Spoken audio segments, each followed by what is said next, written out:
Hey everyone, welcome back to Ragtag Stacking. Today's video, I do want to talk a little bit about premiums and what they've been doing since this whole thing has kind of started. This, Wall Street bets kind of short squeeze talk and, everyone assuming that silver was going to be super volatile coming today. The movement hasn't been as crazy as some people thought. But before I jump into that, I do have some mail here that I do want to get into.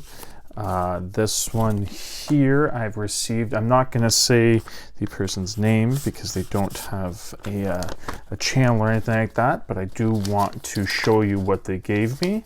I'll put this off to the side here. I am just going to fold this so it doesn't show his name. But I am way too terrible of a reader to read this out loud. So if you'd like to pause that and read it, I did read it through. It is very thoughtful, and thank you very much for sending it out. I didn't realize his name was at the bottom there, so I had to edit that out. So if you are interested in reading that, you can just pause it. I'll put that off to the side. But what he did give me is pretty awesome because I do not have one of these Walking Liberties. Standing Liberty quarters. And now I do. I think I mentioned it on a previous one. The date is off there, but that's fine. It is a fairly worn Standing Liberty quarter, but thank you. Now I finally have one in my stack. I keep seeing them on eBay. Well, not keep seeing them. When I see them listed on eBay, they are outrageously priced, so I haven't picked any of them up. So thank you very much for this. And the letter, of course, thank you very much. And moving on to the next one, this is from Cash and Coins, and this letter is a bit shorter, so I'll read it out here. It says, blah, blah, blah, blah, blah. I hope you are doing well in the new year. I am so impressed with all your videos. One of Canada's best. I have watched you grow so fast. Thank you for all of the support with my little channel. You keep me going. I am enclosing a little gift and a sticker. Take care, my friend, and be safe. Keep stacking. Very respectfully, Cash and Coins. So I do like his kind of logo there, and boom, I got a nice sticker to add on to my monster box there, the Cash and Coins. Now, unfortunately, I did not see this coin that he was referring to. Ragtag, I hope this is something different for you. It's my NASA coin. And on the back, let me just get this here. I did see this as well. It says this is an American dollar. It is a collectible. I hope you like it. And there is this tape on here, but I didn't actually see the coin. And I looked in the area where I opened the package. I didn't hear or see anything fall under any like a table or chair, but I'm gonna double and triple check. But I didn't actually see the coin that you're referring to. Thank you so much for the letter and the sticker. And hopefully it's my mistake and I just didn't realize I dropped the coin out of the letter, but I didn't actually see it. So I will email you to tell you either way whether I found it or not. But yeah, unfortunately I didn't see that coin. But yes, thank you very much to Cash and Coins and to GE from Royce City. I don't want to actually give out his name. I'm not sure if he would like that, but I have received a couple of things from him already, and it's always appreciated. So thank you again for that. So today's topic, I want to talk about premiums. They seem to be an issue again.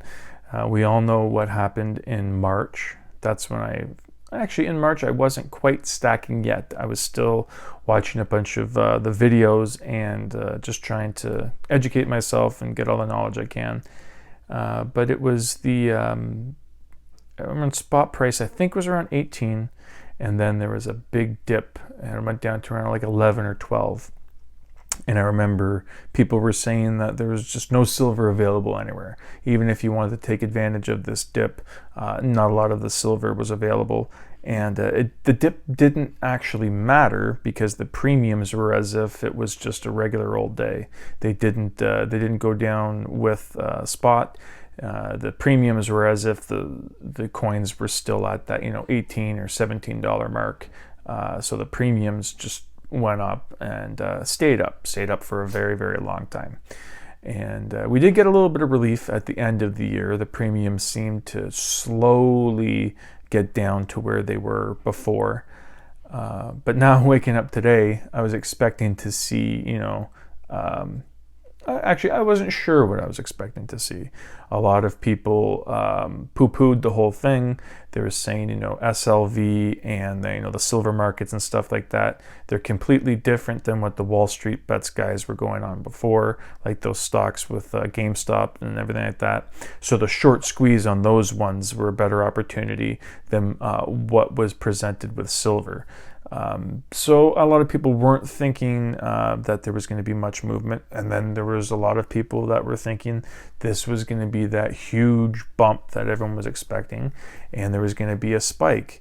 And even those people knew that this was going to be a short-term thing, that eventually it was going to be a sell-off. So there were a lot of people that were looking to take advantage of the small window that they had before the pump was over and the dump started, to see if they could sell some of their silver for a higher price. And those people were thinking, or hoping and thinking, that this was going to be up to $100, $200, $300 spot price, whatever it was. They were kind of holding out hope that this was going to be a huge thing. And first day after the weekend here on Monday, not too much movement. You know what I mean? Didn't go up that much. I think the highest I saw, I'll put a conversion here, but I think the highest I saw was around like 37.50, maybe. I can't really remember.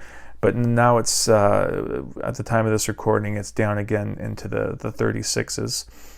Which is nothing to scoff at. That is quite it is a big spike just in one day from what the spot price was on the weekend, but it's not parabolic. It's not to the moon like everyone was saying. But unfortunately, a lot of these online dealers treated the premiums as if it did go to the moon. Now, they were all worried yesterday. They didn't have, Apex was the one that I did a video on, but then there was more people that did it later in the day talking about all the other bullion sites that did the same as Apex, where they pulled the silver off until the markets opened on Sunday. So they were just kind of covering their asses in case there was a big swing in the spot price. But as I said, it wasn't as huge as everyone thought. The silver bullion sites didn't take long to take advantage of this overhyping, because the premiums are now outrageous again.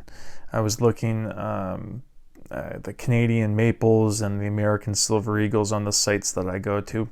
They're like 12, 13. So I saw $14 over spot price on some of these premiums in Canadian dollars, albeit.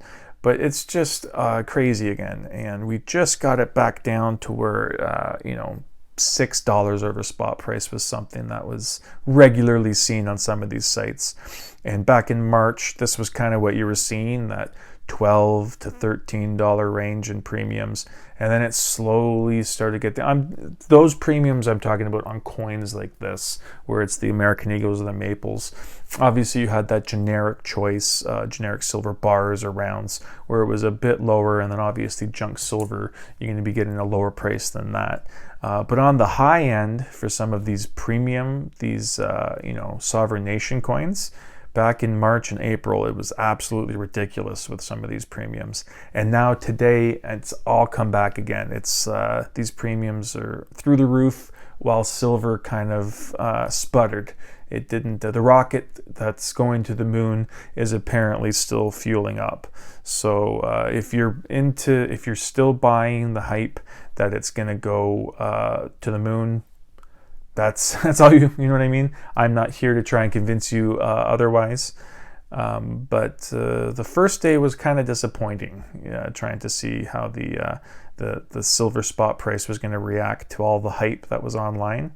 And the only thing that we seemed to get out of it was, unfortunately, another premium hike. And I'm hoping it doesn't last as long as the first one, the one that was started off in March.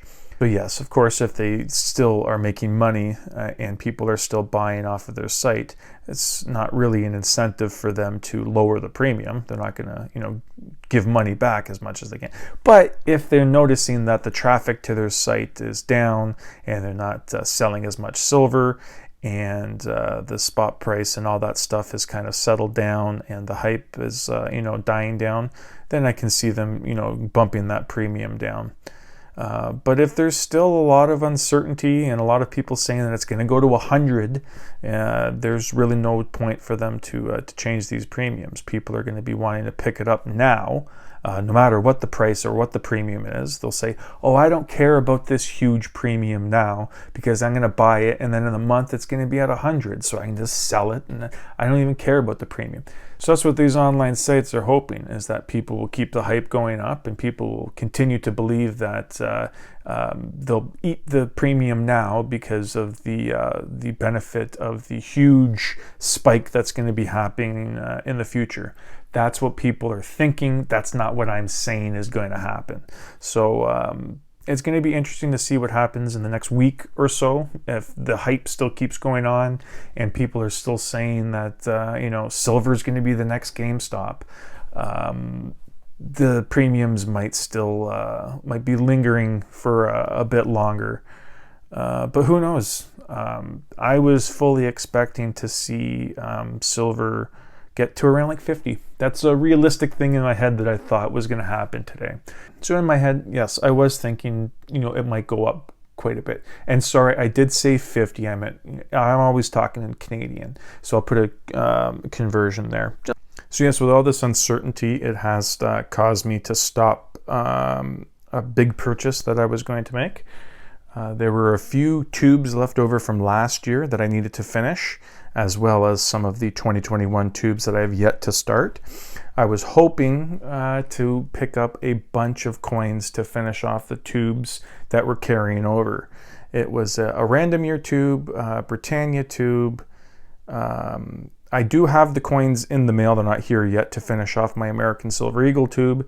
I do need like 8 more kangaroos, and so yeah, it was going to be around 30 ounces of assorted silver that I needed to finish off those tubes, and a gold purchase. So I stuck with the gold purchase. I got another 1/4 ounce coin that you'll see in a future video, and then I just picked up some junk silver, and I think like even a hand poured 2 ounce hand poured thing, where it's actually still a pretty good price. So I picked that up as well. Before the premiums were spiked on Sunday. This was Saturday. I picked that up on Silver Gold Bull. But yeah, let me know down in the comments what you think. I know a lot of people were on both sides of the fence. A lot of people were thinking that this was nothing. And then there were some people thinking that this was going to be their chance to sell some of their silver once it gets to triple digits. They could sell off some and make a little bit of profit, or buy some other things, buy some collectibles they wanted with the profit. But yes, let me know down below what you think of everything that's been going on. And yeah, that's it for today's video. Thank you for watching, and I hope you come back for the next one. Thank you.